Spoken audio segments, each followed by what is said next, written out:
안녕하세요, 청자 여러분. 저는 HLB 그룹주들이 전체적으로 조금 반등을 해주고 있죠. 항상 말씀드렸듯이 이러한 반등이 옆으로 계속 꾸준히 유지되는 게 중요해요. 오늘 특히 넥스사이언스의 반등이 강한데 저번 영상에서 알려드렸듯이 이 넥스사이언스가 MSCI 스몰캡 지수 편입이란 이런 이슈가 있었고 또 패시브 자금이 수혜가 기대가 된다는 글들이 있습니다. 핀포인트의 백정원 기자님의 글이고요. 넥스사이언스가 모건 스탠리 캐피털 인터내셔널 MSCI죠. 요거에 한국 스몰캡 이 지수에 편입했습니다. 증권업계에서는 넥스사이언스가 지수에 신규 편입하면서 지수를 추종하는 글로벌 펀드들의 패시브 자금이 유입될 수 있을 거라고 대답했죠. 지난 10일 MSCI는 11월 반기 리뷰 정기 변경을 발표했는데 이번 리뷰에서 한국 지수에는 크래프톤, LNF, FNF, 카카오게임즈, 일진머티리얼즈, SD바이오센서가 신규 편입됐고 한국 스몰캡 지수에는 한국 BNC, 넥스사이언스, PNT 등 12개 종목이 편입이 되었습니다.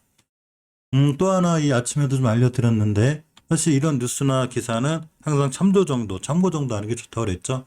이런 기사들이 있구나, 이렇게 흘러가는구나 라는 정도로 보는 게 좋습니다. 자, 핀포인트의 김성기 기자님의 글이고요. 호치민 의과 대학장이 나노코박스 효능이 충분하다는 유형의 얘기를 하였습니다. 지난 13일 베트남 언론 팜누앗에 따르면 지난 11일 전반투원 보건부 차관이 백신의 중간 임상 결과의 안정성과 유효성을 검토하는 수정 지침에 서명했죠. 이에 이제 도반둥 호치민 의과대학 공중보건 학장이 14일 주말이죠. 현재 언론과 인터뷰에서 나노코박스 백신의 원칙에 따라 보호 효능을 직접 평가할 수 있는 충분한 데이터가 있어야 한다고 얘기했는데 이는 긴급 사용 승인 지연이 원인이 됐다고도 했습니다. 하지만 어떤 백신도 긴급 상황에서 보호 효능을 직접 평가하지 않았기 때문에 역시 나노코박스도 지금의 면역 원성만 가지고 이 보호 효과에 대한 효능이 충분하지 않나라는 자유형의 글이 됩니다. 먼저 오늘 급등하고 있는 넥스사이언스의 주가를 보면 241선을 기준으로 옆으로 가는 이제 기술적인 문제도 중요하게 봐야죠. 항상 재료도 중요하지만 반드시 그에 따른 기술적 분석도 중요합니다. 넥스사이언스는 241선을 기준으로 옆으로 가는 게 중요한데 일단은 멈췄죠. 하락이 멈추고 옆으로 가고 있고 특히 월봉에서 아직은 10개월선을 회복해주지 못했어요. 10개월선의 가격이 18,300원대가 됩니다. 지금 17,000원대죠. 왜 중요하냐면 어떤 종목의 추세를 유지하기 위해서는 지지선을 추가로 이탈하지 않는 게 무척 중요한데 지금 보면 뚜렷이 우하향이죠. 물론 오늘 반등을 해줘서 MSCI 이런 편입 효과라든가 아까 말씀드린 이 베트남의 의사분의 말씀처럼 좋은 이슈가 있어 올라갈 수 있어도 결국 완벽한 추세 턴이 필요한데 이 10개월선의 회복을 해줘야 돼요. 특히 오늘이 월요일이기 때문에 주봉의 첫 시작이죠.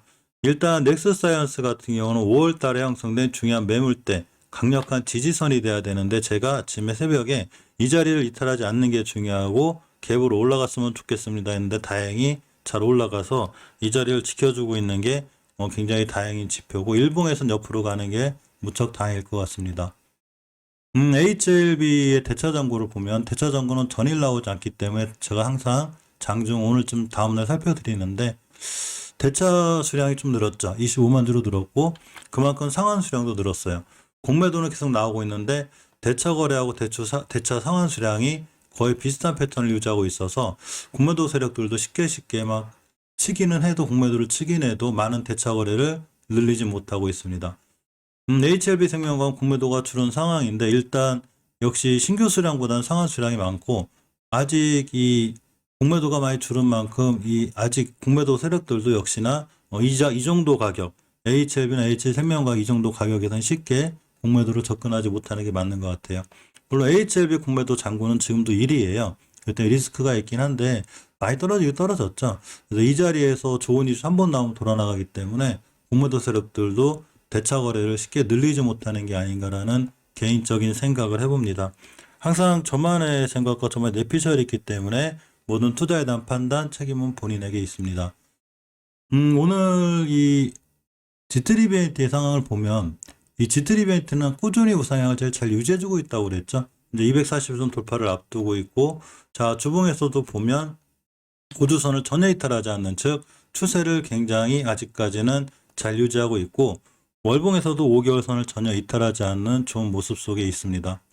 HLB 제약도 장기적으로 봐야 될, 깨지 않아야 될 20개월 선을 지켜주고 있는 게 천만다행이고요. 이 20개월 선을 지켜주고 있어야 이 자리를 기준으로 추세를 타고 올라갈 수 있습니다. HLB 파워 같은 경우에는 이 20개월 선까지 밀릴 수 있다고 그랬죠. 그러니까 지금부터 꾸준히 조금씩 분할 매수해서 대응하는 게 제일 좋은 전략 같고, 주봉에서는 60선 근처에 있는데 HLB 파워도 역시나 옆으로 가는 게 꽤 중요해 보여요. 더 이상 추가 하락하지 않아야 합니다. 오늘 전체적으로 시장이 강하죠. 코스닥 1.32%, 코스피가 1% 오르고 있는데, 우리나라 코스닥 시장이 강한 데는 어제 저녁 때 알려드렸던 특히 주말 내내 이슈가 됐었죠. 바로 셀트리온 형제들의 강한 상승이 있습니다. 물론 이제 셀트리온의 주특기죠, 꼬리. 근데 기술적으로 보면 21선 맞고 20주선 맞고 떨어지고 있는 거고, 자, 일봉에서 보면 또 급등했죠. 고점이 17% 찍고 왔습니다. 셀트리온 같은 경우 월봉에서 위치가 엄청 높은 데가 아니기 때문에 제가 어제도 말씀드렸듯이 오늘 시초가부터 차근차근 분할로 매수하고 다음 달에도 또 분할로 매수하고 이렇게 모아가는 게 중요하고, 역시 셀트리온 제약도 월봉에 낮은 위치에서 반등해줬고 20개월 회복해주고 있죠. 셀트리온 제약 같은 경우는 20개월 선만 깨지 않으면 되고, 셀트리온 헬스케어도 잘 반등을 해주고 있습니다. 천만다행이죠. 구매도 세력들이 많이 놀랐을 것 같은데, HLB도 이 나노젠 나노코박스의 승인이라든가 또는 FDA 승인, WH까지 승인을 받아서 오늘 구매도 세력들이 많이 놀라는 이런 상황까지 진행이 되었으면 좋겠습니다. 지금 시간이 10시 5분을 지나고 있고, 시간별 투자자 동향을 잠깐 살펴보면, 일단 코스피 시장에 간만에 외국인들이 들어왔습니다. 개인들이 매도를 하고 있고, 기관은 금융투자 쪽에서 매도가 있고, 나머지는 매수세가 있습니다. 삼성전자를 이제 개인들이 많이 손절을 친다는 제가 기사를 접했어요. 코스닥 시장 같은 경우에는 외국인들 매도세가 있고 개인이 홀로 매수하고 있습니다. 셀트리온 영향이 크죠. 지금 지수 전체를 떠받치고 있는 건. 자, 어쨌건 셀트리온에 이어서 HLB도 좀 크게 올라가 줬으면 좋겠고, 자, HLB의 이 장중 수급은 사실 장이 끝나봐야 정확히 나오기 때문에 10시까지 상황만 보면 외국인의 약간의 양매도권이 HLB는 있습니다. HLB 제약은 이 외국인 매수세가 이틀 정도 들어가 있고, HLB 파워 같은 경우도 역시 이틀 동안 저점에서 외국인의 매수세가 있습니다. HLB 파워는 저점으로 봐도 되죠. HLB 생명과학도 약간 외국인의 매도세가 있는데, HLB하고 HLB 생명과학은 많은 양은 아니지만 장중에 약간의 매도세가 잡히고 있는 이런 상황이 됩니다. 넥스사이언스는 꾸준히 외국인들이 매수하고 있죠. 기관이 전체적으로 매도하고 있는데, 전체적으로 아직은 외국인이 매수한다 하더라도 전체적으로 추세가 완벽하게 턴이 됐다고 보기는 힘드니까 이 점은 꼭꼭 간과하셔서 대응하는 게 어떨까 조심스럽게 말씀드려 봅니다.